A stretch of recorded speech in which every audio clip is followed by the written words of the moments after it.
अस्सलाम वालेकुम dear students, क्या हाल है आप सबका? ठीक है।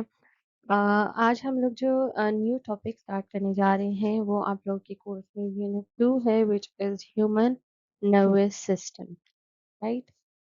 इसका हम थोड़ा-सा ओवरव्यू देख लेते हैं कि लेसन में हम लोग एक्चुअली पढ़ने क्या वाले हैं और इस लेसन में हम लोग को क्या-क्या चीज़ें जो हैं उसके बारे में हम सीखेंगे।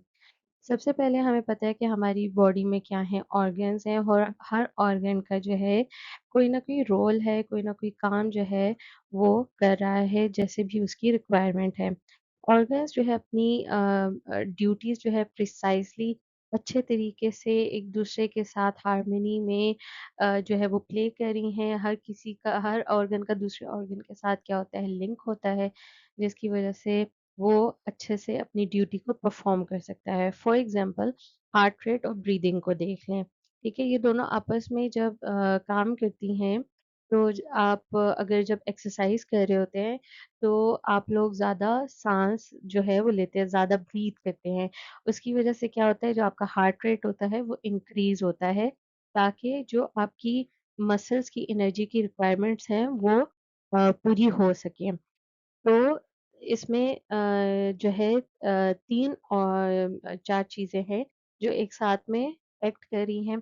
आप एक्सरसाइज़ कर रहे हैं, एक्सरसाइज़ करते हुए आपकी ब्रीथिंग फ़ास्ट हो रही है, आप ज़्यादा साँस ले रहे हैं, बहुत तेज़-तेज़ से साँस लेते हैं, ठीक है? उससे क्या होता है आपका हार्ट रेट इंक्रीज़ होता है, हार्ट रेट इंक्रीज़ होता है तो जो आपकी एनर्जी की रिक्वायरमेंट्स होती हैं वो जो है पूरी होती हैं और वो पूरी कौन करता है? मसल्स पूरी करते हैं। मसल्स की जो है न क्योंकि आप जब एक्सरसाइज़ कर रहे हो तो आपका बेसिकली मसल्स काम कर रहे होते हैं और मसल्स को काम करने के लिए क्या चाहिए है? एनर्जी चाहिए और वो एनर्जी कहाँ से आएगी? आप जो आप साँस लेंगे, ऑक्सीजन लेंगे, जो ऑक्सीजन इन्हेल करेंगे उससे आपकी वो एनर्जी की रिक्वायरमेंट्स पूरी होंगी। अ, लेकिन कुछ ऑर्गन्स ऐसी होती हैं जो कि प्रॉपर्ली अपने खुद से जो है वो काम नहीं कर पाती हैं, ठीक है? उनको कोई ना कोई सिग्नल चाहिए होता है ताकि वो प्रॉपर्ली फंक्शन कर सकें। इसलिए एक ऐसा सिस्टम है आपकी बॉडी के अंदर और वो सिस्टम क्या है? नर्वस सिस्टम है। वो क्या कहते हैं कोऑर्डिनेट करता है, रेगुलेट करता है हमारे सारे बॉडी के फंक्शंस को। तो इस लेसन में हम क्या सीखेंगे?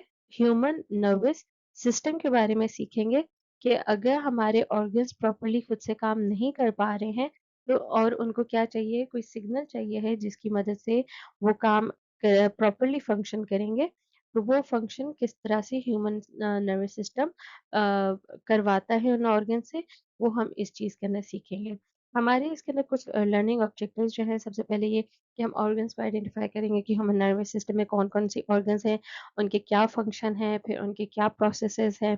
फिर हम एक्सप्लेन करेंगे हमारा ब्रेन किस तरह से काम करता है और ब्रेन कैसे कंट्रोल स्टेशन है ह्यूमन बॉडी का। और फिर हम लोग डिस्क्राइब करेंगे कि types of function of neurons क्या हैं और वो किस तरह से जो है मैसेजेस को हमारी पूरी बॉडी के अंदर ट्रांसमिट करते हैं। ठीक है, हमारे जो टॉपिक्स इस यूनिट में हम पढ़ने वाले हैं वो है neuron, parts of human nervous system, voluntary and involuntary actions, reflex action, reflex arc and activities to keep your brain healthy. सबसे पहले हम पढ़ेंगे न्यूरॉन के बारे में कि न्यूरॉन क्या होता है। नर्वस सिस्टम जो है आपका किससे बना हुआ है? आपकी पूरी बॉडी जो है वो सेल से बनी हुई है। ठीक है? तो ह्यूमन नर्वस सिस्टम भी किससे बना हुआ है? सेल से बना हुआ है और उन सेल्स को हम क्या कहते हैं? न्यूरॉन्स कहते हैं।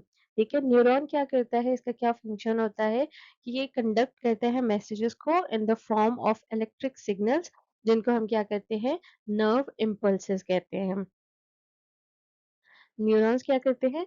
जो भी आपके बॉडी के अंदर मैसेजेस होते हैं, जो सेंसेशंस होती हैं, उनको वो क्या कहते हैं मैसेज को एक फॉर्म से एक जगह से दूसरी जगह को लेके जाता है और वो क्या होती है? नर्व इम्पल्स होती है। अब इसको जो है हम पार्ट्स पढ़ लेते हैं कि न्यूरॉन के क्या-क्या और कौन-कौन से पार्ट्स हैं। सबसे पहले तो हम यहाँ पे जो अगर आप लोग राइट साइड पे डायग्राम है, उसको देखें, तो ये जो छोटे-छोटे इस तरह से ये आप कह लें बारीक से कांटेनुमा जो चीज़ें बनी हैं, ये हैं डेंड्राइट्स हैं। डेंड्राइट्स का क्या काम होता है कि ये सिग्नल्स को रिसीव करते हैं और दूसरे न्यूरॉन सेल से अगले न्यूरॉन सेल तक इसको पहुँचाते हैं, ठीक है? ये इसके बाद आपकी क्या है पूरी सेल बॉडी है और इसके अंदर क्या होता है सेल का न्यूक्लियस होता है। ये जो है न्यूरॉन का न्यूक्लियस है जहाँ पे सारा जेनेटिक मटेरियल होता है और ये न्यूरॉन सेल के अंदर जो भी सारी जेनेटिक इन्फॉर्मेशन होती है वो सारी इसके अंदर स्टोर होती है, ठीक है? और ये वाला जो पूरा पार्ट है ये क्या है एक्सॉन है। एक्सॉन के अंदर क्या होता है सारे इलेक्ट्रिकल इम्पल्सेस जो होती हैं वो कंडक्ट की जाती हैं और एक पार्ट से दूसरी पार्ट तक लेके जाई जाती हैं। इसकी ये जो कवरिंग है इसको हम लोग कहते हैं माइलिन शीथ कहते हैं। ठीक है? ये क्या कहते हैं ये इंसुलेट करता है एक्सॉन को ताकि वो प्रोटेक्ट कर सके दूसरे न्यूरॉन सेल से और आपकी जो इलेक्ट्रिकल इम्पल्सेस होती है उसकी ट्रांसमिशन को तेज कर सके और सबसे लास्ट में यहाँ पे ये क्या है एक्सॉन के टर्मिनल्स हैं जो कि ट्रांसमिट करते हैं इलेक्ट्रिकल और केमिकल सिग्नल्स को दूसरे न्यूरॉन सेल तक ताकि वो अफेक्टेड सेल्स तक जा सके आपकी बुक के अंदर जो आपके कोर्स में अभी फिलहाल जो पार्ट्स हैं वो सिर्फ 3 पार्ट्स हैं और वो है डेंड्राइट, सेल बॉडी और एक्सॉन। लेकिन ये बाकी की जो लेबलिंग है ये भी आप लोगों को पता होनी चाहिए ताकि जब आप लोग डायग्राम बनाएँ या जब आप 9th-10th में जाके पढ़ेंगे तो ये जो है आपको डिटेल में पार्ट्स ऑफ न्यूरॉन्स सिखाए जाएँगे। थोड़ा-सा आपको इसका ओवरव्यू मिल जाएगा तो it will be easy for you to move on in the next class. तो सबसे पहले जो है हम लोग समझ लेते हैं जी डेंड्राइट्स को। डेंड्राइट्स में क्या होता है ये है जी आपका फाइबर्स होते हैं न्यूरॉन के और ये क्या करते हैं ट्रांसमिट करते हैं नर्व इम्पल्सेस को कहाँ पे करते हैं सेल बॉडी के अंदर। सेल बॉडी क्या है ये सेल बॉडी है ठीक है डेंड्राइट्स क्या है न्यूरॉन के फाइबर्स हैं जो कि नर्व इम्पल्सेस को ट्रांसमिट करते हैं ट्रांसमिट जो है ये यहाँ पे एक सेल होगा ठीक है यहाँ से वो ट्रांसमिट करेगा उस नर्व इम्पल्स को डेंड्राइट्स में आ गई डेंड्राइट से कहाँ पे आ गई सेल बॉडी के अंदर सेल बॉडी के अंदर क्या है आपका न्यूक्लियस है cell body is the thick part of neuron ये सबसे ज्यादा थिक पार्ट होता है न्यूरॉन का जिसके अंदर क्या होता है न्यूक्लियस होता है और मैक्सिमम क्या होता है उसके अंदर साइटोप्लाज्म होता है। तो ये वाला जो पार्ट आ गया है, ये वाला न्यूक्लियस का पार्ट आ गया है, ठीक है? बाकी यहाँ पे ये जो आपको सारा नज़र आ रहा है, ये क्या है? साइटोप्लाज्म है, ठीक है? इसके बाद हमारे पास नेक्स्ट क्या है? नेक्स्ट है हमारे पास एक्सॉन है।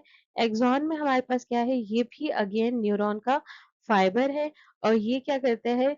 सबसे पहले यहाँ पे क्या हुआ है कि नर्व इम्पल्स ट्रांसमिट हुई है सेल बॉडी में। अब एक्सॉन क्या करेगा?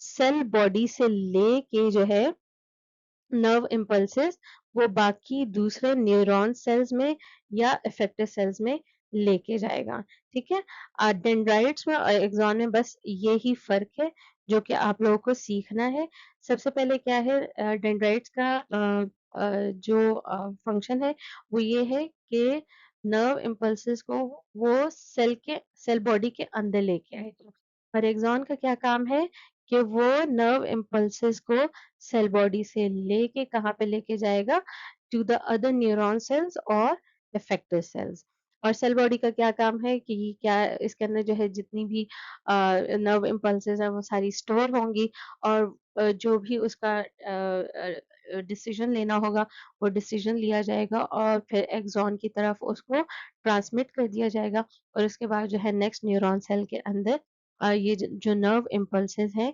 ये ट्रांसफर हो जाएंगी सो आई होप कि आपको ये न्यूरॉन्स का जो पार्ट है पार्ट्स ऑफ न्यूरॉन जो है ये आपको क्लियर हो गया होगा नर्वस सिस्टम में सबसे पहली चीज जो हमने पढ़ी है वो क्या है आप न्यूरॉन्स हैं न्यूरॉन्स क्या होते हैं ये मैसेजेस को कंडक्ट करते हैं in the form of electric signals और इनको हम क्या करते हैं नर्व इम्पल्सेस कहते हैं नर्व इम्पल्सेस जो है अब ये न्यूरॉन के अंदर किस तरह से ट्रेवल करती हैं सबसे पहले डेंड्राइट में आती हैं डेंड्राइट से सेल बॉडी में जाते हैं इसका जो भी फंक्शन होगा, इसका जो भी डिसीजन होगा वो लिया जाएगा और फिर एक्सॉन की तरह जो है उसको ट्रांसमिट कर दिया जाएगा। सो आई होप कि this is clear to you and आपको जब आप अब इस टॉपिक को लर्न करेंगे या इसकी डायग्राम को लर्न करेंगे, आपको ये अच्छे से क्लियर होगा टॉपिक और आप इसको अच्छे से लर्न कर पाएंगे। नाउ मूविंग ऑन, ये जो है ये थोड़ा-सा माइक्रोस्कोप के अंदर न्यूरॉन का व्यू लिया गया है कि किस तरह जो है सेल के अंदर न्यूरॉन होता है। ये देखिए किस तरह से इसका ये स्ट्रक्चर असल में आपकी बॉडी के अंदर होता है। This is the microscopic structure. Next ये जब हम लोग डायग्राम ड्रॉ करते हैं तो साइंस के अंदर जो डायग्राम्स होती हैं वो डिफरेंट तरह से हम लोग ड्रॉ कर सकते हैं। तो अगर आप लोग पीछे जिस तरह मैंने आपको डायग्राम्स दिखाई थी, उस तरह से आप उसको लेबल कर सकते हैं। इस तरह बना के भी उसको लेबल कर सकते हैं जिस तरह से आपको ईज़ी लगे। ये जो स्ट्रक्चर है यहाँ पे ये आप एक्सॉन है, ये डेंड्राइट्स हैं, ठीक है? दिस इज़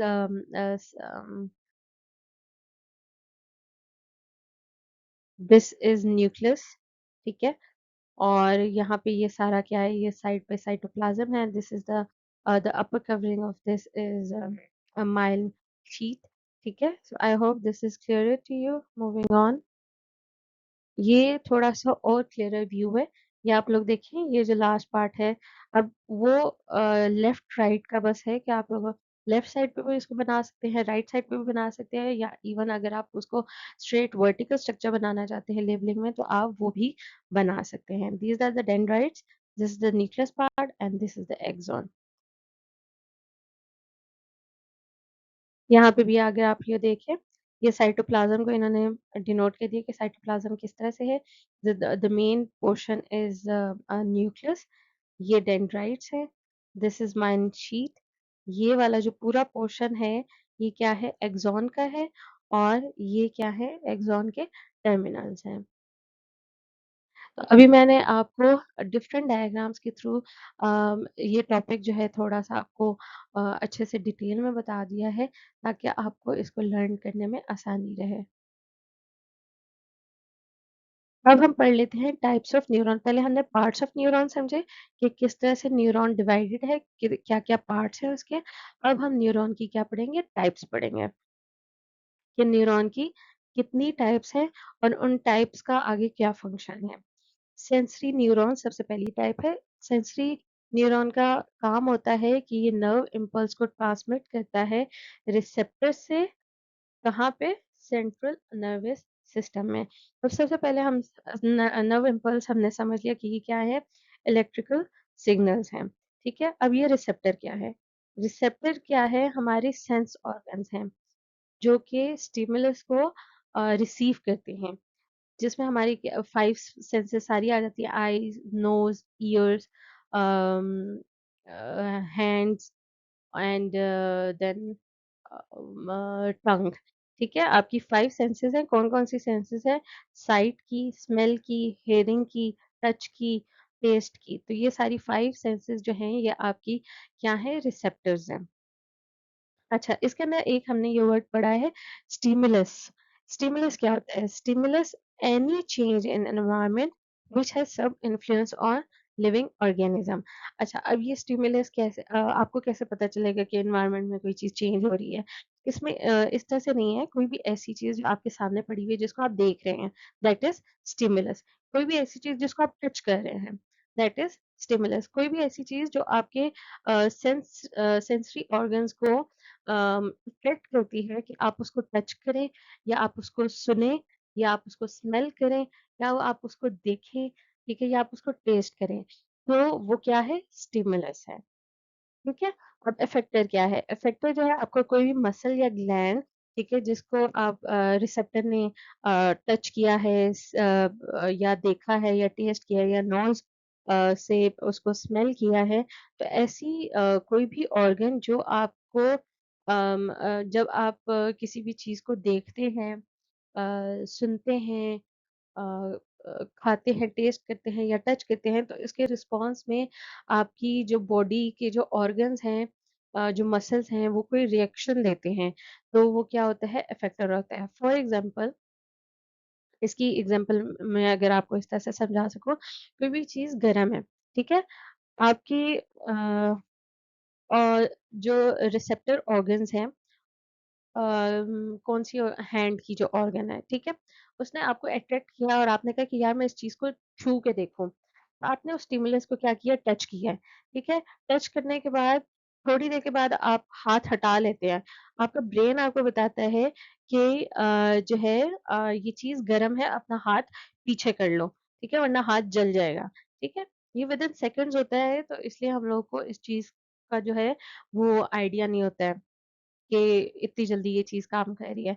तो ये जो आपने हाथ पीछे किया है, ये क्या है? ये आपने रिस्पॉन्ड किया है, ठीक है? स्टिमुलस को देख के आपने हाथ जो पीछे हटाया है या फिंगर अपनी पीछे हटाई है, तो वो क्या है?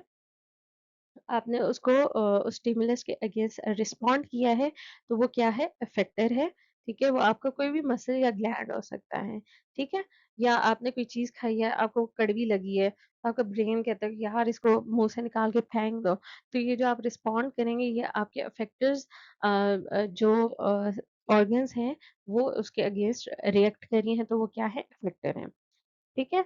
अच्छा, रिस्पॉन्स क्या है? The change in activity of the organism according to the stimulus.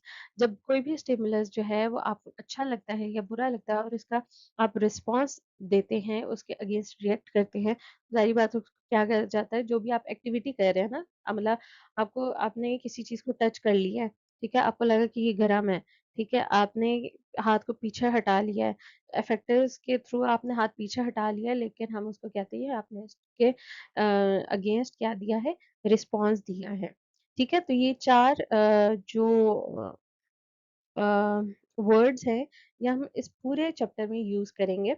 तो कहीं पे भी जब हम लोग स्टिमुलस को, रिसेप्टर्स को, इफेक्टर्स को और रिस्पॉन्स को डिस्कस करेंगे, तो आई होप कि आपके दिमाग में ये सारी चीज़ें रहेंगी, ताकि उस टाइम पे आपको ये ना हो कि यार, ये स्टिमुलस क्या है? ये इफेक्टर क्या है? रिस्पॉन्स क्या है? वो फिर मैं आपको दोबारा याद कराऊँ कि बेटा हमने स्टार्टिंग की स्लाइड में स्लाइड 8 में पढ़ा था कि ये जो है स्टिमुलस है, रिसेप्टर है, इफेक्टर है या रिस्पॉन्स है। तो इसको अच्छे से इसको भी यहाँ यहीं इसी स्लाइड में समझ लें, ताकि बाद में नेक्स्ट जब आप टॉपिक के ऊपर मूव करेंगे, तो आपको उसमें कोई मसला या परेशानी ना हो। ठीक है?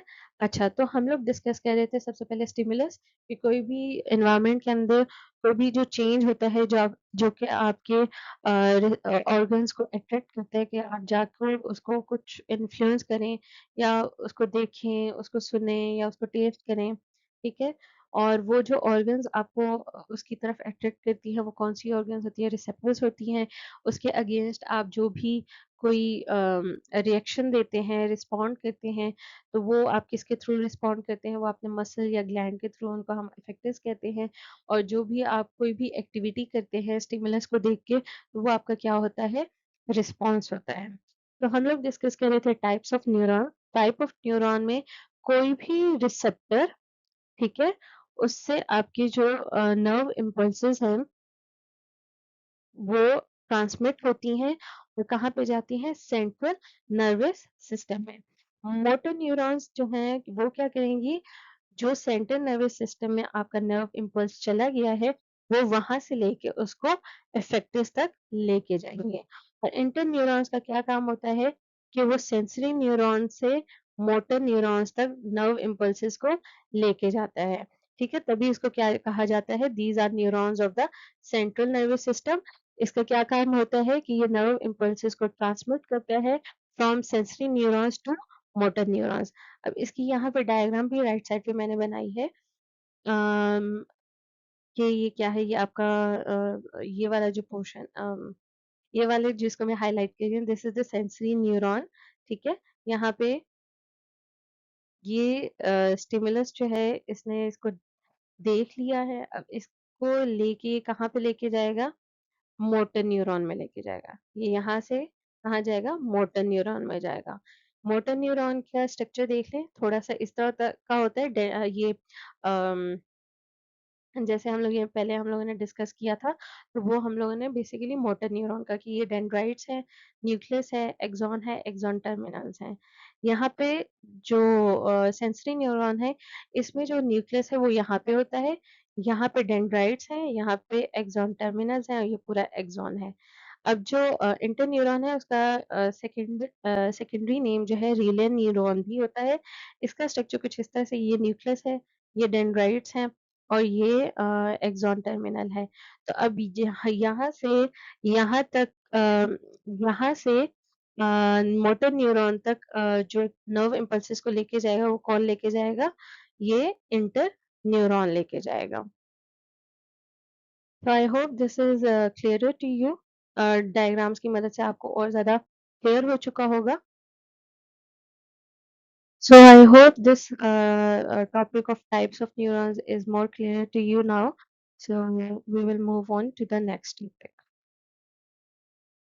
So here we are going to learn कि न्यूरॉन्स जो हैं ये किस तरह से काम करते हैं और किस तरह से जो है ये स्टिमुलस जो है और रिसेप्टर को अफेक्ट करता है और किस तरह से रिस्पॉन्स हमारा जनरेट होता है। ठीक है, सबसे पहले तो ये स्टिमुलस है, कोई भी चीज़ आपने देखी है फॉर एग्जांपल, ठीक है, ये बिकॉज़ ये यहाँ पे आपके आई का व्यू यहाँ पे शो हो रहा है, तो let's go with the stimulus of right.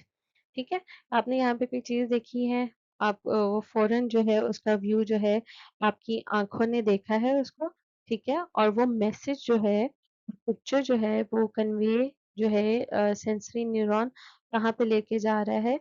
Motor neuron में लेके आ रहा है और अब इसको इधर से लेके इधर तक जो लेके आ रहा है ना, वो ये वाला अगर थोड़ा-सा आई होप कि अगर आपको क्लियर हो अ यहाँ पे ये पिंक वाली लाइन को और ये ब्लू वाली लाइन को जो जॉइन कर रहा है ना यहाँ पे, ये है इंटरन्यूरॉन है।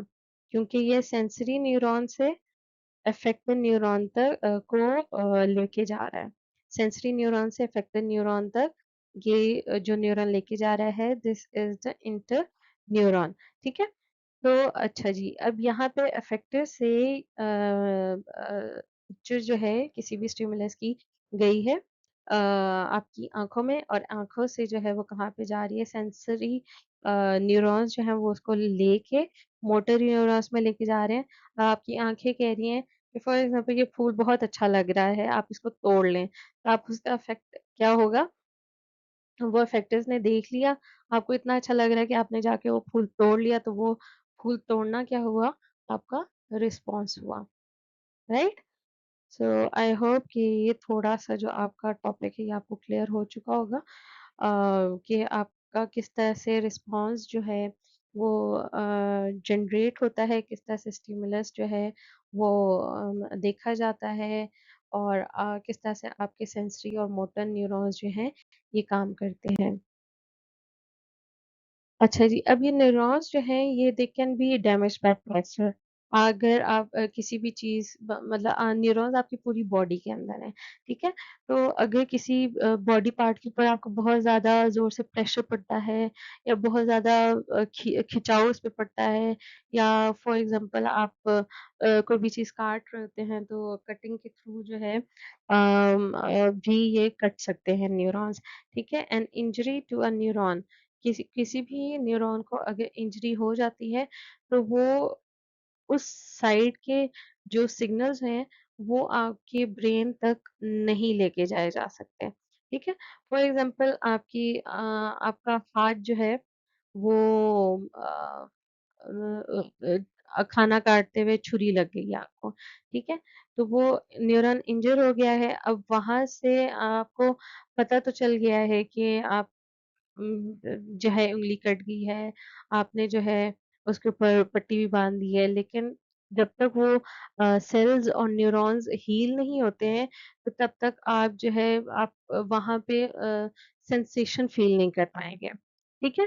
तो ये वाली जो कुछ चीज़ें हैं ये हम लोगों को ध्यान में रखनी पड़ती हैं कि अगर कोई इंजरी हो भी जाती है, तो किसी तरह से न्यूरॉन डैमेज ना हो क्योंकि वो जो सिग्नल्स होते हैं, वो आपके ब्रेन तक फिर नहीं ले जा पाते, जिसकी वज़ह से जो आपकी अ, सेंसरी रिस्पॉन्स होता है वो जनरेट नहीं हो सकता, ठीक है। सेंसरी और मोटर न्यूरॉन्स का काम फिर खत्म हो जाता है। अच्छा, ये डायग्राम है, यहाँ पे आप देखिए, यहाँ पे एक प्रॉपर न्यूरॉन बना हुआ है, ठीक है। यहाँ से एक्सॉन से क्या हुआ है, यहाँ से स्लाइटली डैमेज हो गया, तो यहाँ से जो मैसेजेस होंगे फिर आगे न्यूरॉन्स की तरफ नहीं ले जा पाएंगे, और आप ये जो न्यूरॉन जो है ये क्या हो जाएगा, डैमेज हो जाएगा, ठीक है।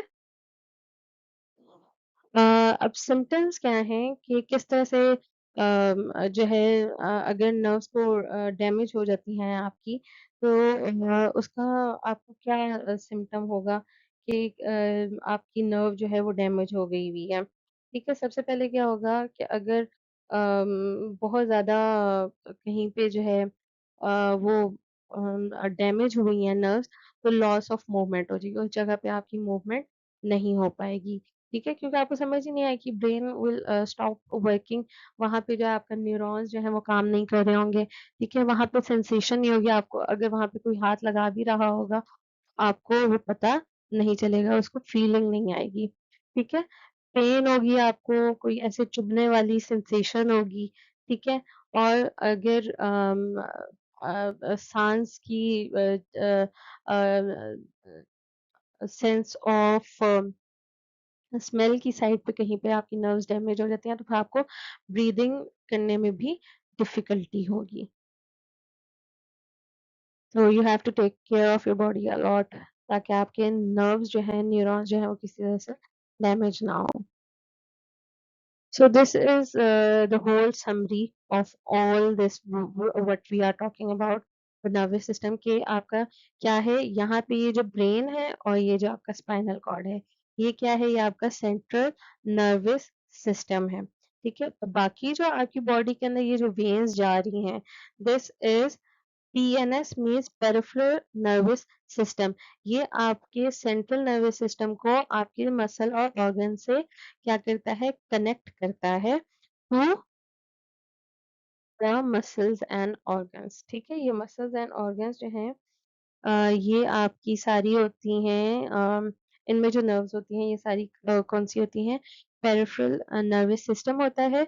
बाकी जो आपका मेन नर्वस सिस्टम है, जो ब्रेन और स्पाइनल कॉर्ड है, that is central nervous system, ठीक है। ये थोड़ा-सा डिफरेंस आप लोगों ने 2 नर्वस सिस्टम के बीच में रखना है कि हमारे पास 2 टाइप्स ऑफ नर्वस सिस्टम है, which is central nervous system and peripheral nervous system. Central nervous system के अंदर हमारे पास क्या आ जाता है, ब्रेन और स्पाइनल कॉर्ड आ जाते हैं, और पेरिफेरल नर्वस सिस्टम में हमारे पास क्या आ जाता है, हमारे पास पूरी बॉडी के अंदर जितने भी नर्व्स हैं, जो कि सेंट्रल नर्वस सिस्टम को हमारे मसल्स और ऑर्गन्स के साथ अटैच करती हैं, कनेक्ट करती हैं। ठीक है, parts of human nervous system, central nervous system and peripheral nervous system. Central nervous system में हमारे पास क्या आता है, ब्रेन और स्पाइनल कॉर्ड आता है, और पेरिफेरल नर्वस सिस्टम में हमारे पास जो भी ब्रेन और स्पाइनल कॉर्ड से बाकी जितनी भी नर्व्स निकल रही हैं, छोटी छोटी, जो हमारी पूरी बॉडी के अंदर कवर करती हैं, that is known as peripheral nervous system. अगर राइट साइड पे आप ये डायग्राम देखें, तो ये ब्रेन है और ये स्पाइनल कॉर्ड है। This These two consist of your central nervous system. Peripheral nervous system में हमारे पास पूरी बॉडी के अंदर ये जितनी भी नर्व्स जा रही हैं, आपके मसल्स के अंदर, आपके हैंड्स के अंदर, आपके लेग्स के अंदर, ये सारी जो है पेरिफेरल नर्वस सिस्टम है। किस तरह से नर्वस सिस्टम आपका काम करता है? जी, हमारा जो नर्वस सिस्टम है वो इस तरह से काम करता है कि जो भी स्टिमुलस हैं, डिफरेंट स्टिमुलस वो कौन डिटेक्ट करता है? हमारे रिसेप्टर ऑर्गन्स जो है उसको डिटेक्ट करते हैं, और ये इन्फॉर्मेशन जो है कहाँ पे जाती है? हमारे सेंट्रल नर्वस सिस्टम में जाती है। किसके थ्रू जाती है? सेंसरी न्यूरॉन्स की तरफ की मदद से जाती है। ठीक है, स्टिमुलस को देखा, स्टिमुलस से जो है इन्फॉर्मेशन जो है सेंसरी न्यूरॉन्स आपके सेंट्रल नर्वस सिस्टम में ले गए हैं। वहाँ पे सेंट्रल नर्वस सिस्टम एनालाइज करता है स्टिमुलस को, और जो भी उसके अकॉर्डिंग उसने सिचुएशन लेना होता है वो डिसीजन लेता है, ठीक है। और फिर मोटर न्यूरॉन्स के ज़रिए जो है सेंट्रल नर्वस सिस्टम इफेक्टर्स को ऑर्डर करता है कि you have to act accordingly कि मतलब आपने अभी इसके अगेंस्ट क्या काम करना है, ठीक है? वो रिस्पॉन्स को जनरेट करता है, ठीक है? एक दफ़ा फिर से समझा देती हूँ कि रिसेप्टर ऑर्गन्स ने स्टिमुलस को देखा, ठीक है? डिटेक्ट किया, वो इन्फॉर्मेशन कहाँ गई? सेंसरी न्यूरॉन्स के थ्रू सेंट्रल नर्वस सिस्टम में चलेगी। सेंट्रल नर्वस सिस्टम ने एनालाइज़ किया कि स्टिमुलस किस तरह का है और उसने डिसीजन ले लिया कि इसका ये डिसीजन लेना है और हमने इस तरह से एक्ट करना है, ठीक है? और फिर सेंट्रल नर्वस सिस्टम जो है इफेक्टर्स को ऑर्डर देता है। ऑर्डर किसके थ्रू देता है? मोटर न्यूरॉन्स के थ्रू ऑर्डर देता है कि बेटा जी आपने ये काम करना है, ठीक है? तो ये आप कर लें, ठीक है? So this is a pictorial diagram that how a response is generated. Stimulus है, ठीक है? स्टिमुलस में क्या है? कैक्टस वाला प्लांट है। आपके रिसेप्टर कौन सा है? रिसेप्टर यहाँ पे आपकी फिंगर है। उसको आपने क्या किया? टच किया, ठीक है? टच किया तो वो इन्फॉर्मेशन जो है सेंसरी न्यूरॉन जो है लेके कहाँ पे गया है? आपके ब्रेन में लेके गया है, ठीक है? ये आपका जो है इंटरन्यूरॉन है और ये मोटर न्यूरॉन है, ठीक है? This is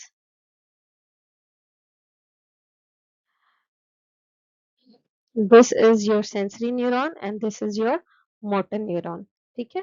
बीच वाला ये जो है this is your interneuron, ठीक है? इंफॉर्मेशन जो है सेंसरी न्यूरॉन लेके आ गया, ठीक है? यहाँ से आपके ब्रेन को इंफॉर्मेशन चली गई है और वो बताया गया कि जी बंदे ने जो है हाथ लगा दिए कांटे वाले प्लांट को, ठीक है? अब वहाँ से रिस्पॉन्स जनरेट हुआ कि नहीं यार ये तो काँटा चुभ गया या इससे जो है काँटा चुभ जाएगा, इस बंदे को बोलो कि इससे पहले कि अपने आप को ज़्यादा ज़ख्मी करे, अपना हाथ पीछे कर ले। तो ये रिस्पॉन्स जो है ये कौन लेके आ गया? ब्रेन से कहाँ पे आया है? मोटर न्यूरॉन की तरफ आ गया रिस्पॉन्स अब, ठीक है? अब मोटर न्यूरॉन ने आपके मसल्स को ऑर्डर किया है हैंड्स के मसल को कि अपना हाथ पीछे कर लो, ठीक है? तो इफेक्टिव जो आपके मसल्स हैं, ठीक है? इसने क्या किया आपके हाथ को पीछे कर लिया है और ये जो हाथ पीछे करना है दिस इज़ योर रिस्पॉन्स, ठीक है? अगर हम इसको बेसिकली डिनोट करना चाहें in the form of reaction तो क्या हम इसको इस तरह से लिख सकते हैं? स्टिमुलस को कौन लेके गया है? सेंसरी न्यूरॉन कहाँ लेके गया है? सेंट्रल नर्वस सिस्टम में। सेंट्रल नर्वस सिस्टम से कहाँ पे आया है? मोटर न्यूरॉन में आया है और मोटर न्यूरॉन ने जी ऑर्डर किया है जी सॉरी सेंट्रल नर्वस सिस्टम ने ऑर्डर किया है मोटर न्यूरॉन के थ्रू कि इफेक्टर को बोलो कि रिस्पॉन्स करे, अपना हाथ पीछे कर ले। तो जो अपना हाथ पीछे किया है वो क्या हो गया आपका? रिस्पॉन्स हो गया। सो आई होप कि आपको ये पिक्चर के थ्रू और ज़्यादा ये टॉपिक जो है क्लियर हो चुका होगा। सो नाउ अच्छा ये जो बेटा आपकी है ना रिएक्शन फॉर्म में जो लिखा है प्रोसेस को, ये आप लोग अच्छे से लर्न कर लेना ताकि जब आप लोग डायग्राम बनाते हो या इस टॉपिक को लिखते हो, तो आप लोग को जो है ये अच्छे से क्लियर हो जाएगा कि आप लोगों ने कौन-सी चीज़ को कहाँ पे ड्रॉ करना है और किस तरह से जो है इस टॉपिक को लिखना है, ठीक है? ताकि आप लोगों को किसी भी चीज़ की कोई कन्फ्यूज़न ना हो। ठीक है? स्टिमुलस जो है वो सेंसरी न्यूरॉन में जाएगा, इफेक्टर जो है वो मोटर न्यूरॉन के साथ लिंक्ड है। ये 2 चीज़ें जो है आपने इनको गड़बड़ नहीं करनी है। Sensory neuron central nervous system में लेके जा रहे हैं, सेंट्रल नर्वस सिस्टम आगे मोटर न्यूरॉन्स के थ्रू इफेक्टर्स में लेके जा रहे हैं। इस चीज़ में अगर आपने किसी भी चीज़ को आगे पीछे कर दिया, आपका सारा जो प्रोसेस है वो सारा एग्ज़ाम में गलत हो जाएगा। So you have to be careful in writing this process.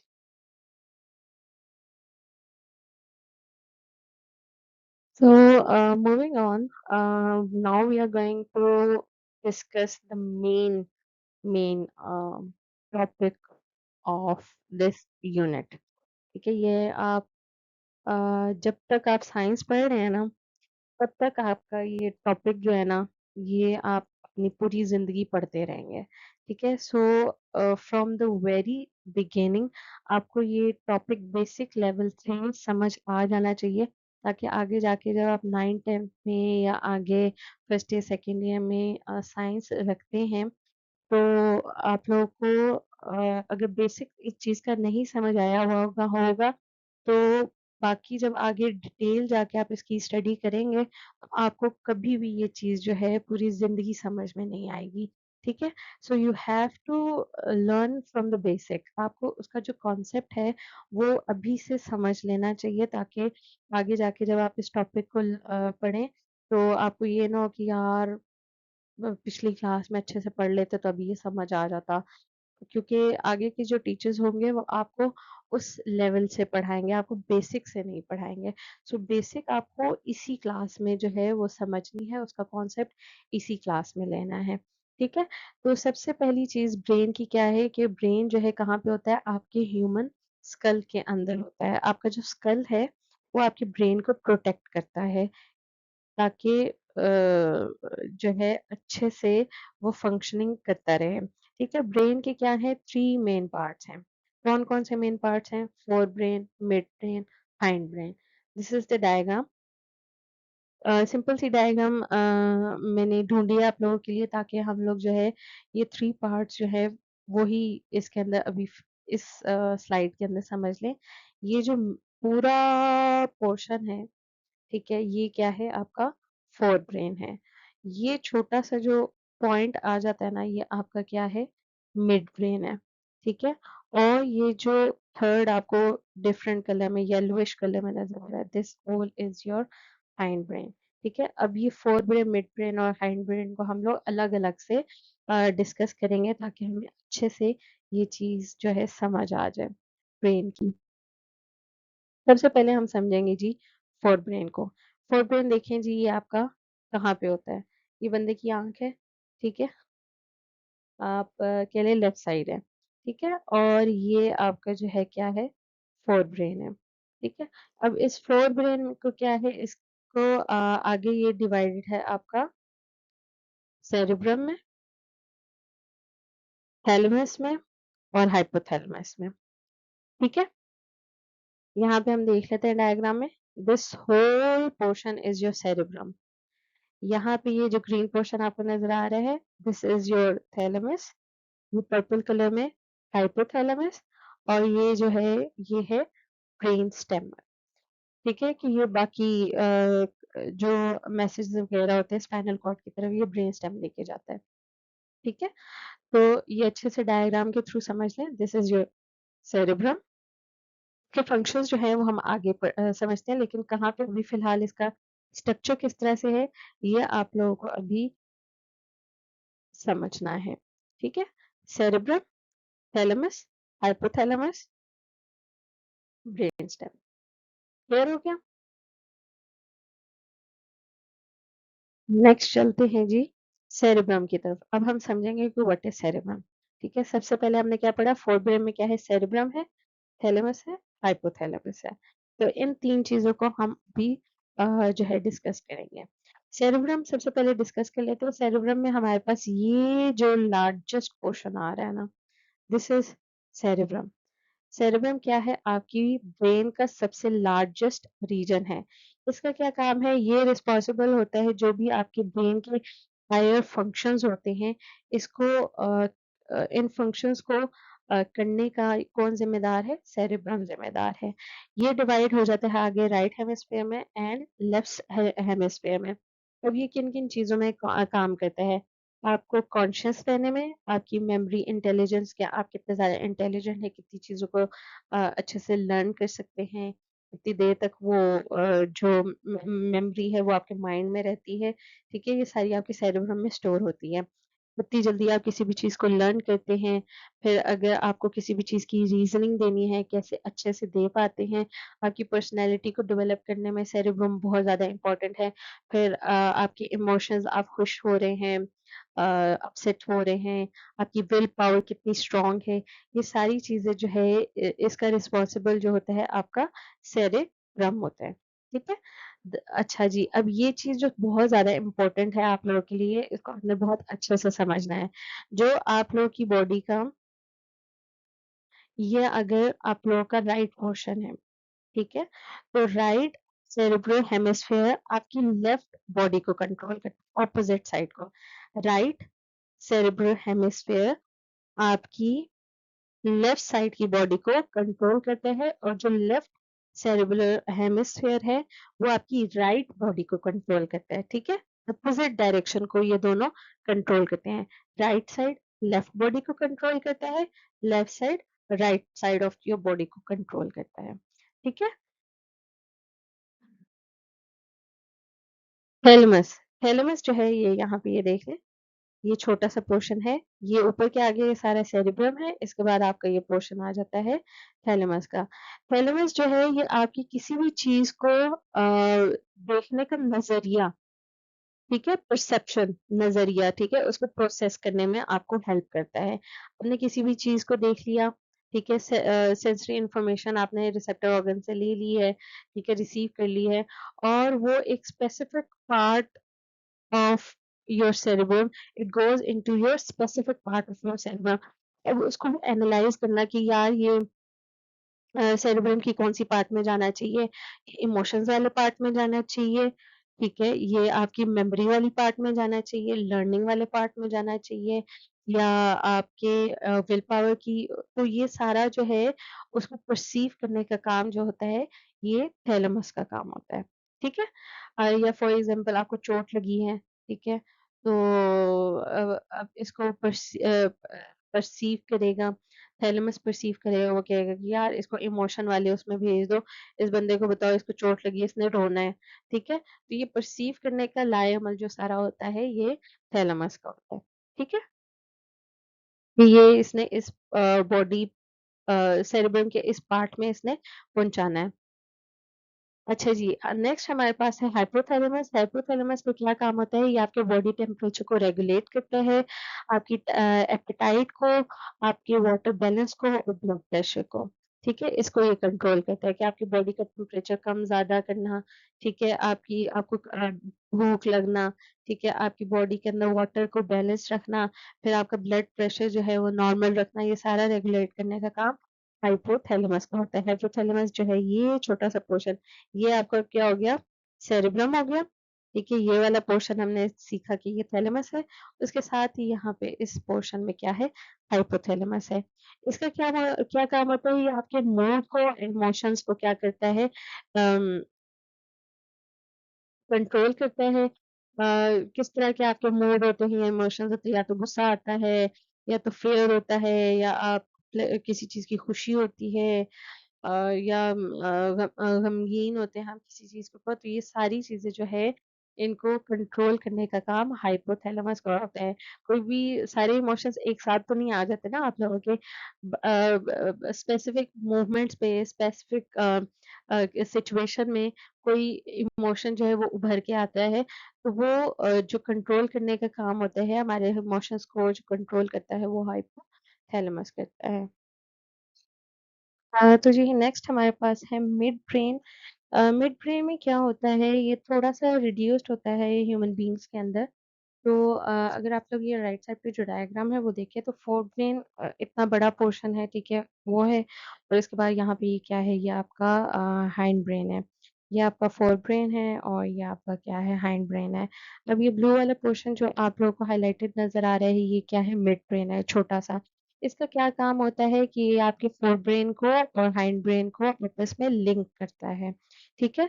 और इसका एक फंक्शन ये भी है कि ये जो आपके आई मसल्स होते हैं, एकदम से अगर आपको धूप पड़ रही है तो आप आंखें बंद कर लेते हैं, या आंखें छोटी कर लेते हैं, ठीक है, या एकदम से अगर डस्ट पड़ी होती है तो आप आंखें बंद कर लेते हैं, तो ये आपका क्या है, रिफ्लेक्स मूवमेंट्स है, आपका रिफ्लेक्स एक्शन होता है कि आप लोग की धूप आ रही है या डस्ट उड़ रही है, तो आपने अपनी आंखों को बंद करना है ताकि आपकी आंखों के अंदर मिट्टी ना चली जाए। तो ये चीज़ें जो हैं ये आपका मिड ब्रेन जो है ये कंट्रोल करता है। हाइंड ब्रेन जी सीख लेते हैं। हाइंड ब्रेन क्या होता है, इसके अंदर आपके पास होते हैं सेरिब्रम, पहले हमने फोरब्रेन में पढ़ा, तीन पार्ट्स थे उसके भी, cerebrum, thalamus, hypothalamus. Hind brain में भी तीन पार्ट्स हैं, सेरिब्रम, पोन्स और मेड्यूलर एब्लोगेंटा। यहाँ पे ये देखिए फोर ब्रेन है, मिड ब्रेन है और ये हाइंड ब्रेन है। तो अभी हम किसको समझ रहे हैं? हाइंड ब्रेन को समझ रहे हैं। हाइंड ब्रेन में ये देखिए हमारे पास जो स्ट्रक्चर्स हैं क्या है? सेरिब्लम है। ये आपका जो पहले वाला पोर्शन आ गया सेरिब्रम का, यहाँ पे ये क्या है? थैलेमस है और ये वाला पोर्शन क्या है? हाइपोथैलेमस है। यहाँ पे ये पीछे वाला जो पोर्शन है ये सेरिब्लम है, ठीक है? ये वाला पोर्शन जो है ऊपर की तरफ ये आपका पोन्स का है और ये वाला जो है मेडुला ऑब्लिगेटा है और आगे की तरफ आपका स्पाइनल कॉर्ड जा रहा है। अब हम इन तीनों चीज़ों के फंक्शंस को समझ लेते हैं। सेरिब्लम का क्या काम होता है? साथ-साथ मैं आपको पीछे वाले टॉपिक्स भी रिपीट कर रही हूँ। ये ऊपर की तरफ जो है आपका फोर ब्रेन है, फोर ब्रेन में ये सेरेब्रम है, ये आपका क्या है? थैलेमस है और ये क्या है? आपका आगे हाइपोथैलेमस है। पीछे की तरफ आपका क्या है? हाइंड ब्रेन है, हाइंड ब्रेन में हमारे पास सेरेब्रम है, पोन्स है, मेडुला ऑब्लिगेटा है और आगे की तरफ स्पाइनल कॉर्ड है। ठीक है, सेरेब्रम का क्या काम होता है? ये कंट्रोल करता है आपके सारे मूवमेंट्स को, जिसके अंदर आपके वॉलंटरी मसल्स आते हैं। ठीक है, वॉलंटरी मसल्स वो होते हैं जिनको आप अपनी मर्जी से आगे पीछे दाएं बाएं कर सकते हैं, ठीक है। और अ, अगर आप लोग मेडुला ऑब्लिगेटा में देखें तो ये इनवॉलंटरी एक्टिविटीज होती हैं, ऐसी चीजें जो आप कंट्रोल नहीं कर सकते अपनी बॉडी के अंदर, ठीक है। जैसे आपका सांस ले रहे हैं वो आप ले रहे हैं, आप पलके झपका रहे हो वो आपने कंटिन्यूअसली झपकाते रहना, आप आपका दिल नहीं भी करेगा तब भी आप पलके जो अपनी झपकाएंगे, ठीक है। इसके अलावा आप सांस ले रहे हैं, ब्रीथ कर रहे हैं, ठीक है, कफिंग करते हैं, स्नीजिंग करते हैं, ये आप कंट्रोल नहीं कर सकते इन चीजों को। तो ये क्या होते हैं? इनवॉलंटरी एक्टिविटीज होती हैं। तो सेरेब्रम का क्या काम होता है कि ये आपको कंट्रोल करता है और मूवमेंट्स की प्रिसिशन को कंट्रोल करता है कि अगर आपने चलना है तो लड़खड़ा के नहीं चलना है, सीधा चलना है, ठीक है, राइट साइड पे जाना है, लेफ्ट साइड पे जाना है, कौन से मसल्स को कब यूज करना है, हाथों को कैसे हिलाना है। तो ये सारा जो कंट्रोल होता है ये किसके पास होता है? आपके सेरेब्रम के पास होता है। पॉन्स का क्या काम होता है? दिस इज अ ब्रिज, ठीक है, ये ब्रिज है किसके बीच में सेरेब्रम और other parts of the brain के बीच में। तो सेरेब्रम है, सेरेब्रम से आगे इस साइड पे जो है ये फोर ब्रेन है और इस साइड पे जो है आपका मिड ब्रेन आ जाता है या मेडुला ऑब्लिगेटा आता है। तो other parts of the brain को जो है इसके बीच में ये क्या है? एक ब्रिज है, ठीक है। मेडुला ऑब्लिगेटा का क्या काम करता है? ये आपकी सारी इनवॉलंटरी एक्टिविटीज जो होती हैं जिनमें हार्ट रेट आ जाता है, ब्रीदिंग रेट आ जाता है, स्वेलिंग किसी भी चीज़ को निगलना, वॉमिटिंग करना, स्लाइवेशन जो आपकी ज़ुबान पे थूक प्रोड्यूस हो रहा है, ठीक है? कफिंग को, स्नीज़िंग को, ये सारे इनवॉलंटरी एक्टिविटीज़ को कौन कंट्रोल करता है? मेडुला ऑब्लिगेटा। सेरेब्रम का काम है वॉलंटरी चीज़ों को वो कंट्रोल करेगा, मेडुला ऑब्लिगेटा का काम है कि वो इनवॉलंटरी एक्टिविटीज़ को कंट्रोल करेगा और पॉज़ का क्या काम है? This is a bridge between cerebrum and other parts of the brain, right? So students continuing where we left, cerebrum को हम लोग अगर नॉर्मल लैंग्वेज में लें तो हम इसको एज अ लिटिल ब्रेन भी कह सकते हैं। कैसे कह सकते हैं? क्योंकि हमारी मूवमेंट्स को कोऑर्डिनेट करता है, कंट्रोल करता है हमारे पोस्चर को, हमारे बैलेंस को, हमारी जो मोटर मूवमेंट्स हैं यानी मीन्स हमारी जो मसल्स की जो मूवमेंट्स होती हैं उनको कंट्रोल करता है ताकि हम लोग गिर ना जाएँ, हम लोग स्ट्रेट चलें, हमारा पोस्चर मेंटेन रहे और हमारी जो मोटर लर्निंग है मीन्स हम जो कहीं से अपनी सराउंडिंग से किसी चीज़ को देख रहे हैं, उसको याद रख सकें कि अच्छा ये बुक है, ठीक है, ये ब्रेन है और या जो भी कुछ आप लोग याद करते हैं, सारा मोटर लर्निंग होती है। जो आउटर वर्ल्ड की जितनी भी लर्न कर रहे होते हैं आप चीज़ें नेचर से रिलेटेड या जो भी आप बाहर आउटसाइड लर्निंग जितनी भी होती है वो सारी आपकी मोटर लर्निंग कहलाती है और ये कहाँ पे स्टोर होती है, ये कौन कंट्रोल करता है? ये सारा हमारा सेरिब्लम कंट्रोल करता है। सेरिब्रम थोड़ा-सा इसका एक और ओवरव्यू कि यहाँ पे ये देखिए ये सारी जो मूवमेंट्स हैं वो सेरिब्रम की तरफ लेके जा रहा है, वहाँ से सेरिब्रम से सेरिब्रम की ब्लम की तरफ आ रही हैं, फिर यहाँ से वो स्पाइनल कॉर्ड की तरफ जा रही हैं, स्पाइनल कॉर्ड से दोबारा वापस आ रही हैं। तो जितनी भी सारी इंफॉर्मेशन है, एक छोटा-सा ये ओवरव्यू है कि हमारा ये सेरेब्रल कॉर्टेक्स के साथ इसका सेरेब्रम का कॉन्टैक्ट रहता है। सारे मैनी स्ट्रक्चर्स जो हैं वो सेंट्रल नर्वस सिस्टम के और पेरिफेरल नर्वस सिस्टम के वो सेरेब्रम के थ्रू कंट्रोल होते हैं। और सेरेब्रम क्या करता है, प्रोसेस करता है इंफॉर्मेशन को कि हमारी इस वक़्त क्या पोज़ीशन है, क्या बैलेंस क्या मूवमेंट है, कहाँ पे हमारी पोज़ीशन है, हमने कितना हद तक बैठना है, कितनी हद तक जो है खड़े होना है, कैसे बैठना है, किस तरह से अपना पोस्चर मेंटेन रखना है, ये सारी इन्फॉर्मेशन जो है सेरिब्रम प्रोसेस करता है और सारी यहाँ से ये बाकी ब्रेन की तरफ जाती है। अच्छा, अब 2 चीज़ें हैं, एक सेरिब्रम है विद आर और एक सेरिब्रम है विद डबल एल। अब यहाँ पे ये किस तरह से है, यहाँ पे अगर आप देखिए ये पूरा जो है ये वाला जो पोर्शन है, ये सारा जो है ये सेरिब्रम का है, जो लार्जेस्ट रीजन, ठीक है? जो हमने अभी पढ़ा है कि सेरिब्रम क्या है, लार्जेस्ट रीजन है। और ये जो छोटा सा रीजन है ग्रीन वाला, ये क्या है, सेरिब्लम है, ठीक है? दोनों के बीच में डिफरेंस है। सेरिब्रम क्या करता है, सेरिब्रम हमारी जो सेपरेट स्ट्रक्चर्स होते हैं बॉटम ऑफ द ब्रेन, ठीक है, ये यहाँ पे करके टक इन किया हुआ होता है और ये सारी हमारी मूवमेंट्स वगैरह को ये कंट्रोल करता है। सेरिब्रम क्या है आपका, लार्जेस्ट पार्ट है, इसके अंदर सेरिब्रम कॉर्टेक्स होता है, ये अपर मोस्ट रीजन में होता है और ये हमारे सेंट्रल नर्वस सिस्टम में जितने भी न्यूरॉन्स और इस तरह की जो बेसिक और हायर लेवल की जो इंफॉर्मेशन होती है वो यहाँ पे सारी स्टोर हो रही होती है, जो अभी हम लोग पहले डिस्कस कर चुके हैं। डिफरेंस हम पढ़ लेते हैं सेरिब्रम और सेरिब्रम का। लार्जेस्ट रीजन सेरिब्रम है, सेकंड लार्जेस्ट सेरिब्लम है, ठीक है? सेरिब्रम जो है it forms the fore brain और सेरिब्लम जो है it forms the hind brain. Cerebrum के अंदर 2 हेमिस्फीयर होते हैं और 2 ही हेमिस्फीयर सेरिब्रम के अंदर भी होते हैं, ठीक है? अच्छा जी, अब सिर्फ डिफरेंस कहाँ पे आ जाता है, इनके फंक्शनिंग के ऊपर।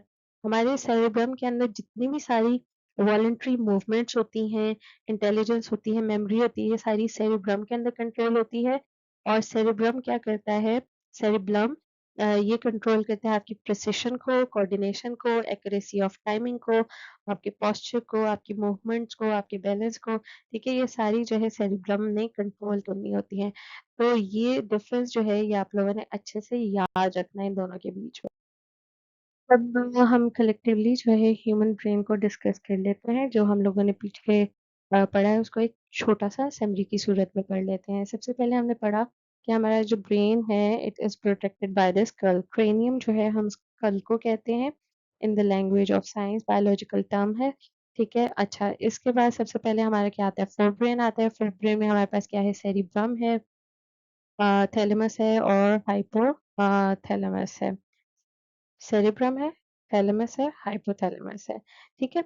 इसके बाद हमारे पास क्या आता है, मिड ब्रेन आता है जो कि हमारे फोर ब्रेन को और हाइंड ब्रेन को आपस में लिंक कर रहा है और हमारे आई मसल्स की मूवमेंट को भी क्या करता है, कंट्रोल करता है। नेक्स्ट हमारे पास हाइंड ब्रेन है जिसमें हमारे पास क्या आ जाता है, सेरिब्रम, सेरिब्लम आता है, मेडुला ऑब्लिगेंटा आता है और पोन्स आता है, ठीक है?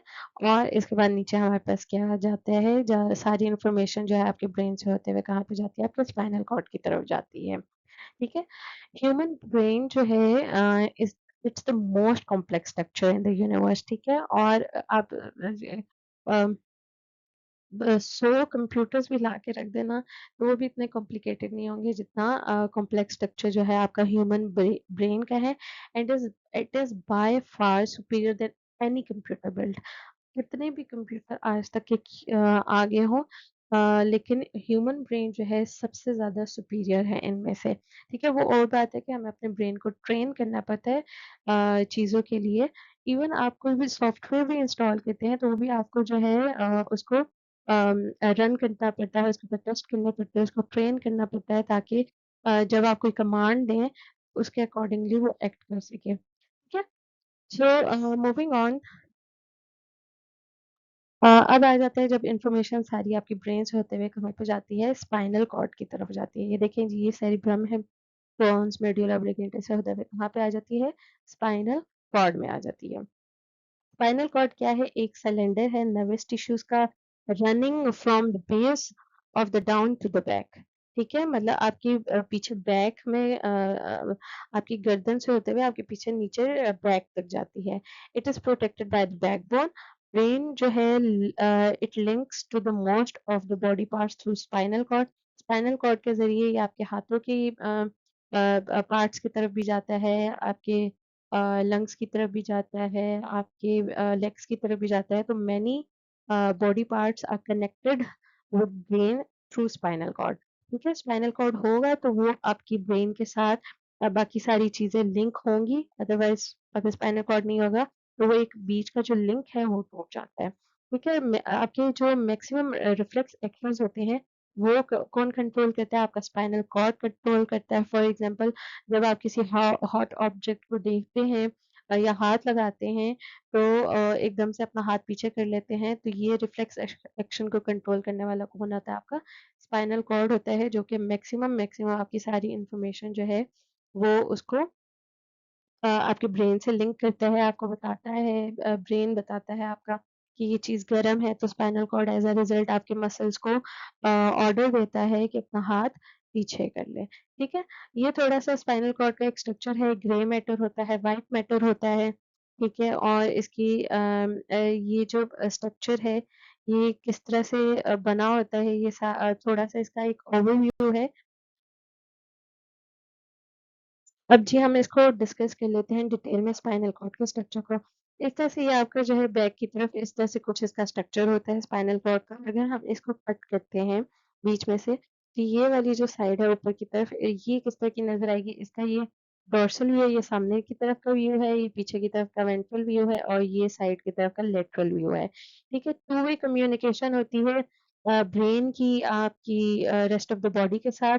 और ये कौन कंट्रोल करता है, स्पाइनल कॉर्ड जो है ये पाथवेज को कंट्रोल करता है। ये साइडर पे जो आप इसके ये नजर आ रहे हैं ना, ये कनेक्ट करते हैं आपके बाकी बॉडी के पार्ट्स को स्पाइनल कॉर्ड के साथ, और फिर वो सारे फंक्शंस जो हैं आगे ब्रेन की तरफ जाते हैं। ये जो स्ट्रक्चर है आपका, ग्रे मैटर होता है स्पाइनल कॉर्ड में और व्हाइट मैटर होता है और एक सेंट्रल कैनाल होती है। ये बीच में जो है ये सेंट्रल कैनाल है आपकी, और ये साइड पे अगर आप लोग देख रहे हैं राइट साइड पे, तो ये आपका ग्रे मैटर है। और यहाँ पे इस साइड पे ये जो सॉरी, ये वाला जो आपको नजर आ रहा है ब्राउन सा, ये आपका ग्रे मैटर होता है। जो व्हाइट सा नजर आ रहा है आपको पेलिश किस्म का, ये आपका व्हाइट मैटर होता है स्पाइनल कॉर्ड के अंदर। स्पाइनल कॉर्ड जो है उसका स्ट्रक्चर कुछ होता है सेंट्रल बटरफ्लाई शेप्ड होता है। ठीक है, जो अंदर की तरफ का होता है, अगर आपको नजर आए तो इसका ये स्ट्रक्चर कुछ बटरफ्लाई की तरह कहते हैं। इसको कहा जाता है ग्रे मैटर कहा जाता है, और इसके बाहर ये जो सारा स्ट्रक्चर है इसको व्हाइट मैटर कहा जाता है। ब्रेन में भी कुछ इसी तरह से होता है, आउटर ग्रे मैटर होता है और अंदर की तरफ जो होता है वो व्हाइट मैटर होता है। ये वाला जो है ब्रेन का स्ट्रक्चर है। तो ये वाला जो सारा स्ट्रक्चर है ये ग्रे मैटर है, साइड्स पे जो पिंकिश आपको नजर आ रहा है। और अंदर की तरफ जो होता है वो सारा वाइट मैटर होता है। ग्रे मैटर जो होता है इसके अंदर सेल बॉडीज होती हैं न्यूरॉन की और नॉन माइलिनेटेड फाइबर्स की। और वाइट मैटर में क्या होता है, माइलिनेटेड फाइबर्स होते हैं। ये स्ट्रक्चर जो है दोनों ब्रेन का और स्पाइनल कॉर्ड का आपके सामने ओवरव्यू की सूरत में रखा गया है, क्योंकि ग्रे और वाइट मैटर स्पाइनल कॉर्ड में भी होता है और ब्रेन में भी होता है, और दोनों के अलग अलग फंक्शंस होते हैं।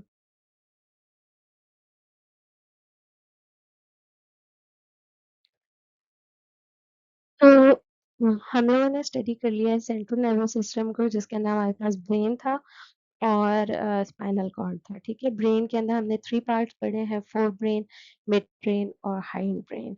ठीक है, स्पाइनल कॉर्ड भी पढ़ लिया, ब्रेन भी पढ़ लिया। अब हम नेक्स्ट सिस्टम की तरफ आते हैं, which is peripheral nervous system, जो कि हमारी पूरी बॉडी के अंदर वेन्स को लेके जा रहा है। ठीक है, न्यूरॉन्स को, नर्व्स को लेके जा रहा है। ठीक है? अब पेरिफेरल नर्वस सिस्टम करता क्या है? It connects the central nervous system. ये हमारी जो है सेंट्रल नर्वस सिस्टम को ऑर्गन्स के साथ, लिम्स के साथ और स्किन के साथ कनेक्ट करता है। ठीक है? ये ब्रेन को अलाउ करता है कि स्पाइनल कॉर्ड सॉरी ब्रेन और स्पाइनल कॉर्ड को अलाउ करता है ताकि वो इंफॉर्मेशन को रिसीव कर सकें और सेंड कर सकें बाकी बॉडी पार्ट्स के अंदर। ये क्या करता है, इसके अंदर सेंसरी और मोटर इन्फॉर्मेशन होती है, जो कि ये ब्रेन सेंट्रल नर्वस सिस्टम में लेके जाता है और फिर सेंट्रल नर्वस सिस्टम से वापस नर्व्स के अंदर, आपके मसल्स के अंदर लेके आता है, बाकी ऑर्गन्स के अंदर भी लेके आता है। ठीक है?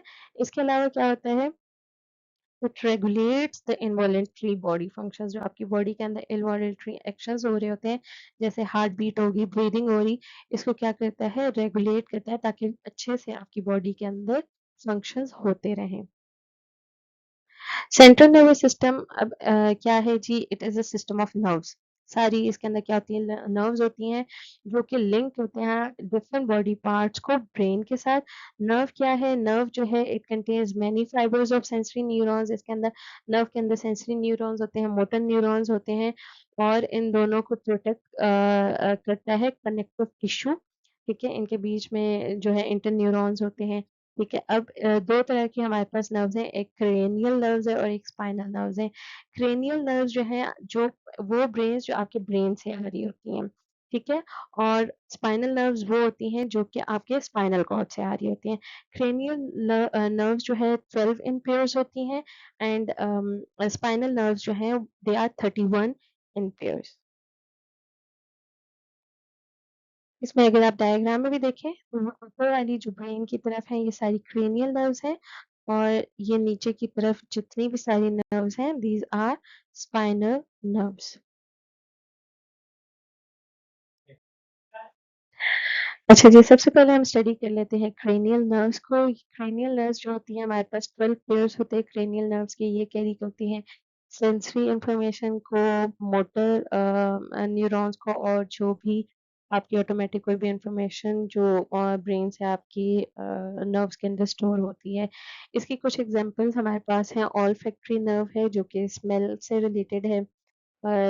जब आप किसी चीज़ को स्मेल करते हैं तो आपकी नर्व्स जो हैं वो मैसेज लेके जाती हैं। वो नर्व्स जो होती हैं वो ऑल्फैक्टरी नर्व्स होती हैं। फिर अगर आप लोग आँखों से कोई चीज़ देख रहे हैं विज़न के थ्रू, और वो इन्फॉर्मेशन कौन कैरी करता है, वो ऑप्टिक नर्व कैरी करती हैं।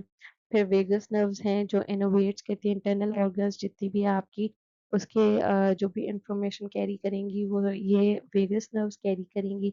और इनको हम नंबर करते हैं रोमन नंबर्स में 1 से 12 तक। ठीक है? जो मेन चीज़ यहाँ पे याद रखने वाली है वो ये है कि ये कैरी क्या करते हैं और इसके पेयर कितने हैं। ठीक है? स्पाइनल नर्व्स हमारे पास 31 पेयर्स हैं स्पाइनल नर्व्स के। ये मर्ज करती है स्पाइनल कॉर्ड से। इसके कुछ एग्जांपल्स हैं हमारे पास, डोर्सल और वेंट्रल रामी, और ये क्या कैरी करती है, सेंसरी और मोटर फाइबर्स को, और ये इनर्वेट करते हैं आपके लिम्स को, आपके लेग्स को, आर्म्स को, इनको लिम्स कहा जाता है। ठीक है? आपके ट्रंक को और आपके बैक को, ये जो है ये सारा इनोवेट करती है। इसकी जो भी सारी इंफॉर्मेशन होती है स्पाइनल कॉर्ड, स्पाइनल नर्व्स जो हैं ये कैरी करती हैं। अब इन दोनों नर्व्स का क्या फंक्शन है, इन दोनों नर्व्स का ये फंक्शन है कि ये कनेक्ट करती हैं आपके ब्रेन को स्पाइनल कॉर्ड के साथ, और आगे स्पाइनल कॉर्ड को रेस्ट ऑफ द बॉडी के साथ। ठीक है? इसके बाद ये कैरी करती हैं सिग्नल्स को, ताकि आपकी बॉडी के अंदर किसी भी चीज़ की अगर कोई सेंसेशन लेके आनी है, आपको किसी चीज़ की कि मतलब उसकी फीलिंग हो कि वो चीज़ नरम है, सख्त है, वो ये सारी सिग्नल्स ये कैरी करते हैं। इसके अलावा आपकी बॉडी के अंदर जो मूवमेंट होती है, कितना तेज़ चलना है, आहिस्ता चलना है, भागना है, ये मूवमेंट सारी ये कंट्रोल करती हैं। ऑटोमेटिक कोई भी फंक्शंस होते हैं, ठीक है, जो भी वॉलंटरी या इनवॉलंटरी होते हैं। अब ये पेरिफेरल नर्वस सिस्टम जो है it is further divided into somatic and automatic system. Somatic होता है जी वॉलंटरी सिस्टम होता है, और ऑटो ऑटोनॉमिक जो होता है वो इनवॉलंटरी होता है। क्रेनियल नर्व्स के 12 पेयर्स हम लोगों ने स्टडी किए हैं कि जो 12 पेयर्स होते हैं, ये उन नर्व्स के उन 12 पेयर ऑफ नर्व्स के नेम्स हैं। इसी तरह स्पाइनल नर्व्स हैं, स्पाइनल नर्व्स के अंदर ये सारी जो आपको साइड पे नज़र आ रही हैं, ये 31 टोटल पेयर्स होते हैं जो कि आगे कनेक्ट करते हैं आपकी पूरी बॉडी के साथ। Now we are going to study about voluntary and involuntary actions. What are voluntary actions? ऐसे एक्टिविटीज जो कि आप willingly परफॉर्म करते हैं उनको हम voluntary actions कहते हैं, और ऐसे एक्शंस जो आप लोगों के कॉन्शियस कंट्रोल में नहीं होते हैं और वो खुद ब खुद हो जाते हैं उनको हम लोग इनवॉलेंट्री एक्शंस कहते हैं। जैसे राइटिंग और dancing, they are under your control, आप जब चाहे वो कर सकते हैं, जब चाहे उसको रोक सकते हैं। So they are voluntary actions. But heart beat और ब्रीदिंग और एक्सलेशन को आप कंट्रोल नहीं कर सकते हैं, so they are involuntary actions. Now we are going to study about reflex action. Reflex action क्या होता है? जो भी कोई सडन रिस्पॉन्स होता है किसी भी स्टिमुलस के अगेंस्ट, कि आपको पता नहीं चलता है और एकदम से आप वो काम कर देते हैं। जैसे किसी भी हॉट ऑब्जेक्ट को आप एकदम से टच करते हैं तो आप एकदम से हाथ को पीछे कर लेते हैं। तो वो जो सडन रिस्पॉन्स होता है एकदम से, उसको क्या कहा जाता है? रिफ्लेक्स एक्शन कहा जाता है। वो स्टार्ट होता है आपके रिसेप्टर से, सेंसरी न्यूरॉन के अंदर फ़ौरन एकदम से सिनेप्सेस होता है, स्पाइनल कॉर्ड इन्फॉर्मेशन भेजता है कि आप हाथ सेंट्रल नर्वस सिस्टम में, सेंट्रल नर्वस सिस्टम से वो मैसेज आता है मोटर न्यूरॉन को, ऑर्डर किया जाता है इफेक्टर के थ्रू कि हाथ को पीछे कर लिया जाए। तो ये जो रिस्पॉन्स है विद इन सेकेंड्स होता है, इसलिए इसको रिफ्लेक्स एक्शन कहा जाता है। इसकी एक एग्जांपल ये भी है कि यहाँ पे कैंडल है, कैंडल को एक बंदा जो है हाथ से टच कर रहा है, ठीक है? तो ये जो उसका एक्शन है ये सारा कहाँ पे जा रहा है? इसका ये रिस्पॉन्स यहाँ से होता हुआ सेंसरी न्यूरॉन के थ्रू ये उसके स्पाइनल कॉर्ड के अंदर, ठीक है? स्पाइनल कॉर्ड ने आगे से ब्रेन में मैसेज भिजवाया, वो आगे वापस जो है आपका रिस्पॉन्स आएगा मसल के थ्रू, ठीक है? थ्रू मोटर न्यूरॉन्स वापस मैसेज आया, मसल ने उसको ऑर्डर किया कि ये जी आप अपना हाथ अपनी फिंगर को पीछे कर लें। So this all comes under the reflex section. अब रिफ्लेक्स पाथ क्या है? वो पाथवे जिससे आपकी नर्व इम्पल्स जो है वो ट्रेवल करती है फ्रॉम रिसेप्टर टू इफेक्टर। इसका एक सीक्वेंस होता है।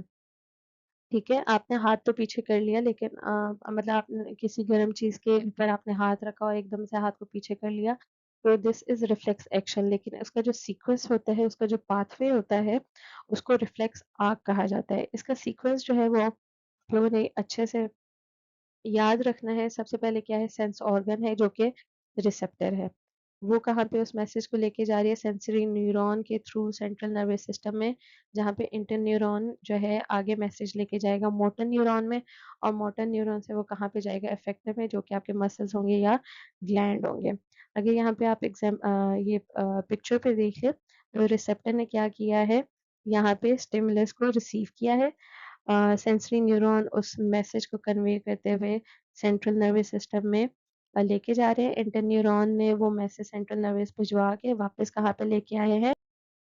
ये जी मैसेज लेके आए हैं जी सेंट्रल नर्वस सिस्टम से, इंटरन्यूरॉन ने मैसेज भिजवा दिया आगे मोटर न्यूरॉन को, और जो है आपके फिंगर्स को मैसेज पहुंचाया गया है कि आप इससे जो है अपने फिंगर्स को पीछे कर लें, वरना आपका हाथ क्या होगा? जल जाएगा। This is the whole process of whole sequence of reflex arc. This is another example. आपकी आई ने स्टिमुलस को देखा, ठीक है? सेंसरी न्यूरॉन से वो मैसेज गया, कहाँ पे गया? आपके ब्रेन में गया, ठीक है? और ये इंटरन्यूरॉन की साथ जो है कनेक्ट हो गया। वहाँ पे डिसीजन लिया गया कि ये सेब तो बहुत अच्छा लग रहा है, इसको खा लेना चाहिए, ठीक है? तो आपका ये मोटर न्यूरॉन की तरफ ये मैसेज आया, ये पूरा जो प्रोसेस है यहाँ से यहाँ तक ये वाला जो है, ये विद इन सेकेंड्स होगा, ठीक है? तो स्पाइनल कॉर्ड को दोबारा मैसेज पहुँचाया गया, फिर मोटर न्यूरॉन की तरफ गया, ये अफेक्टर आपके मसल्स हैं, उसको जी बोला गया कि आप इसको उठा के खा सकते हैं और रिस्पॉन्स में क्या हुआ कि आप ये जो है इसको खा लेते हैं। अब देखा आपकी आई ने है, ठीक है? और सेंस ऑफ टेस्ट जो है वो इसको खाएगा, ठीक है? आपकी जो टेस्ट बड्स हैं वो इससे फ़ायदा उठाएँगे। This is another example. यहाँ पे अभी क्या है, कुकिंग पॉट है, ठीक है? यहाँ पे आपकी स्किन ने जो है इसको टच किया है, सेंसरी न्यूरॉन के साथ उसका मैसेज पहुंचा है, इंटर न्यूरॉन्स के थ्रू आपके ब्रेन के अंदर सेंसेशन पहुंचाई गई है, ठीक है? वहां से वापस आया है थ्रू इंटर न्यूरॉन आपके मोटर न्यूरॉन के अंदर, वापस आते हुए मसल्स को जवाब जो है बोल बताया गया है कि जी this spot is very hot, you have to move away your fingers, so in the response what you do, you move away your hand from the hot pot. Now there are some activities you can do to keep your brain healthy. Staying healthy is not only about exercising your body, it is about exercising your brain also, ठीक है? So what we can do, what we can do some activities through which we can preserve your memory and we can stay healthy also. Brain has to stay healthy and it जैसे कोई machine होती है, आप जब उसे चलाएंगे नहीं, गाड़ी की फॉर एग्जांपल आप अगर एग्जांपल ले रहे हैं, गाड़ी अगर 4-5 दिन खड़ी रहती है, उसके बाद 1-2 दिन के जो है 1-2 दिन बाद या 4-5 दिन के बाद आपके घर में से कोई ना कोई आपके फादर होंगे, भाई होंगे, वो जाएँगे और गाड़ी को जाके 5-10 मिनट के लिए स्टार्ट करेंगे। वो क्यों स्टार्ट करेंगे? बिकॉज़ अगर चलेगी नहीं, खड़ी रहेगी तो तब भी वो खराब हो जाएगी। So the brain is like the same. अगर आपने ब्रेन को हेल्दी रखना है, you have to keep working with it. आप उसको कोई ना कोई एक्टिविटी देंगे ताकि आपका ब्रेन अच्छे से वर्क करता रहे। सबसे पहले आपने क्या करना है जी, कोई भी आप एक्टिविटी ले लें जो आप लर्निंग के लिए ले रहे हैं, you can never stop learning, ठीक है? You have to find ways to engage with others and educate yourself. आप बुक्स पढ़ें, बुक्स नहीं आपको अच्छी लगती पढ़ने, आप वीडियोस देखें, वीडियोस कुछ लर्निंग वीडियोस देखें, ड्रामा वाली वीडियोस ना देखें, या गानों वाली। आपने ऐसी वीडियोस देखनी है in through which you can learn, ठीक है?